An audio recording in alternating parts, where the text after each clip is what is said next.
Hi! Today we're going to learn about manipulating discrete random variables.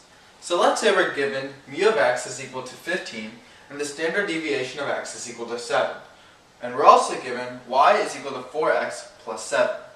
Now we have to calculate what mu of y is and what the standard deviation of y is. So before we get started, let's figure out how to calculate or how to manipulate discrete random variables. So let's do this with a simple process. Let's say we have a certain number of values. Let's say we have 4, 5, and 6. And let's say that these are the outcomes of our events. Okay? So the average of this, and let's say that this is the set Z. So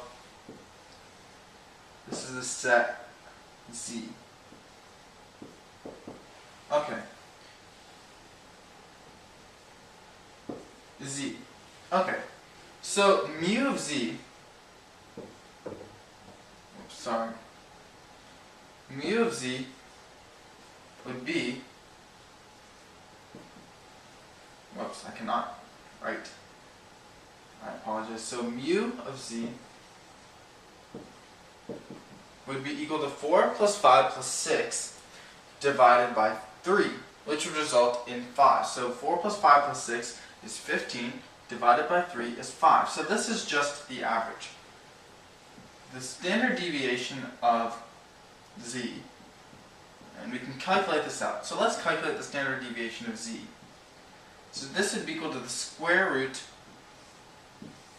of the deviation squared added together. So 4 is negative 1 away from the mean, so negative 1 squared is 1, plus 0 plus 1. Okay. Divided by 3. So we get the square root of 2 over 3. Square root of 2/3. Alright, yeah. So let me go further into more detail. So we have the deviances squared, then added together, and then divided by the number of deviances there are, or the number of values there are, and this gives you your variance. And then we have to take the square root of this, and so we get the square root of 2/3 is the standard deviation of Z. Okay, now let's do something else. Now let's say that we have a variable Q. Or not Q, let's say we have a variable O. Let's say that variable O is equal to 2Z plus 5. So now let's see what happens. The values of O would be,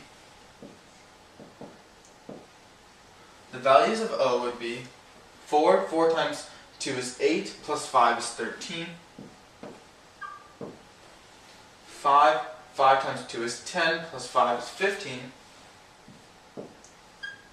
And 6 times 2 is 12, plus 5 is 17. So these are our new values. So this means that mu of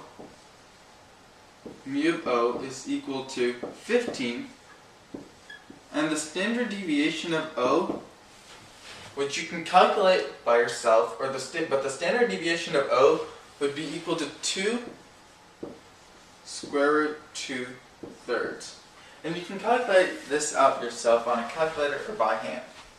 But I just know what the value is. And so how can we figure out what the relationship between these two is? Okay, so now let's just isolate what we're looking at. So we're looking at these two. Okay, so what correlation can we find between mu of Z and mu of O? Well, we know, and it has to relate to this equation over here. So one thing that we could say is that mu of Z, or mu of O is 3 times mu of Z, but that doesn't relate to this equation because there's nowhere that 3 comes into play. So let's see what happens when we plug 5 into this equation. We would get 2 times 5 is 10, plus 5 is 15. So what happens? Well, we can see that the mean or mu So mu of O would be equal to, you just plug mu of Z in for Z. And so that's how you find what the mu average is. So in this case, in our example, mu of y would be equal to 4 times mu of x plus 7. And we'll get to that later. Now let's figure out the relationship between the standard deviations. If we plug the standard deviation of mu of z into this equation, we'll get 2 times mu of z plus 5. But that's not what we get here. Here we just have 2 times mu of z. So what does it show? Well, it shows that the standard deviation changes when we're multiplying or dividing, but not when we're adding. Whereas the mean changes when we're multiplying or dividing and adding or subtracting. Okay, so now let's get a visual representation of this. So we have these three values. If we multiply these three values by a constant, then we know that the mean will have to triple, or the mean won't have to triple. The mean will have to be multiplied by the same constant, and the standard deviations will also have to be multiplied by that same constant. Right? Now let's say that we're adding or subtracting some values. So if we're adding or subtracting, these values will just shift on the number line from left to right. So what does this do? This changes the mean, but the distance, or the standard deviation, which is a deviation from the mean, the standard deviation is the deviations from the mean will stay the same. So from this we can show that by multiplying or dividing, or when we're, the mean changes when we're multiplying or dividing and adding or subtracting, while the standard deviation changes only when we are multiplying when we're multiplying or dividing. Okay, so now let's solve our problem here.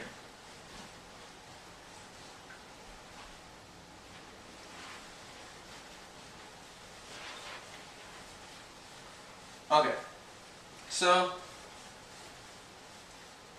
let's start off by trying to find mu of y. So we're given this equation here, y is equal to 4x plus 7. And we want to find mu of y, and we're given what mu of x is. So it's simple. We just look back at our previous example. We know that mu of y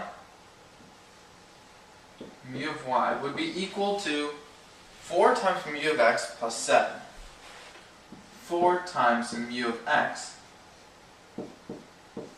plus 7, which is equal to 4 times 15 plus 7, which is equal to 67. So that means that mu of y is equal to 67. Now let's find the standard deviation of y. So we're given that the standard deviation of x is equal to 7. So that means that the standard deviation of y would have to be equal to 4 times the standard deviation of x plus 7, right? Well, if we remember back to our previous example, we know that the standard deviation changes when we're multiplying or dividing, but not when we're adding or subtracting. So that means that we have to ignore the terms that are being added or subtracted, unless they contain x within them.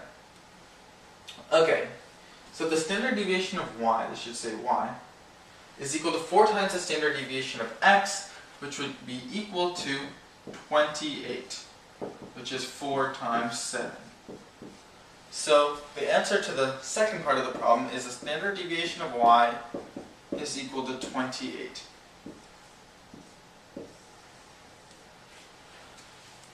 Today we learned about manipulating discrete random variables. Thank you for watching this video.